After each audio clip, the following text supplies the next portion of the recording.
S வணக்கம். நான் உங்களுக்கு கௌதம் குணா ஃப்ரம் ரைடர்ஸ் பெண்ணபட். நம்ம சொல்லும் திருப்பதி டிஸ்ட்ரிக்ட் சில குறும்ப பள்ளத்தில் வேட்டை இருக்கு. நிறைய கஸ்டமர் நம்மளுக்கு கால் பண்ணி பர்சனலாக நேர்லையும் வந்து வேகனார் கேட்டிருந்தீங்க. அதுவும் கொஞ்சம் 2012 மேலே கேட்டிருந்தீங்க. 2014 நியூ சேஃப் ஓகேங்களா. வேகனார் விஎக்ஸி ஃபுல் ஆப்ஷன் வண்டி உங்களுக்கு. உங்களுக்கு வந்து பார்த்தீங்கன்னா 4மே பவர் விண்டோ வந்துருது, பவர் ஸ்டீரிங் வந்துருது, AC central lock with remote key வந்துருது. உள்ள இன்டீரியர் எக்ஸ்டீரியர் எல்லாமே பாருங்க, சீட்ஸ் கவர்ஸ் எல்லாமே நீட்டாக மெயின்டைன் பண்ணிருக்காங்க. வெறும் 87 கிலோமீட்டர் வரைக்கும் ஓடி இருக்கு. ஒரு ஃபுல் ஆப்ஷன் வண்டி தான். ஸோ தெளிவான கண்டிஷனில் இருக்கு. அது இந்த கலர் வந்து பார்த்தீங்களாக்கும் பர்பிள் கிரேன்னு சொல்லுவாங்க.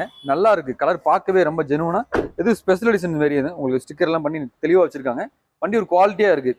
ஒரு 5 பேர் இருக்கிற ஃபேமிலிக்கு அளவான வண்டி, நீட்டான வண்டி, ஒரு கம்ஃபர்டான வண்டி. அது ரீசேல் வேல்யூ எப்பயுமே இருக்கக்கூடிய ஒரு வண்டி. Maruti Wagon R VXI full option வண்டி 2014 தேர்ட் ஓனர்ஷிப்ல இருக்குங்க. வண்டி பக்கா குவாலிட்டியா இருக்கு. டேரக்ட் கஸ்டமர் வண்டி தான். கஸ்டமர் வந்து 3,10,000 கேட்குறாங்க. இதுவுமே ஃபிக்ஸ்டு பிசினஸ் கிடையவே கிடையாது, நெகோஷியபிள் தான். நேரில் வாங்க, தாராளமாக வண்டிக்கு நம்ம 2 to 2.5 கொடுத்துடலாம்.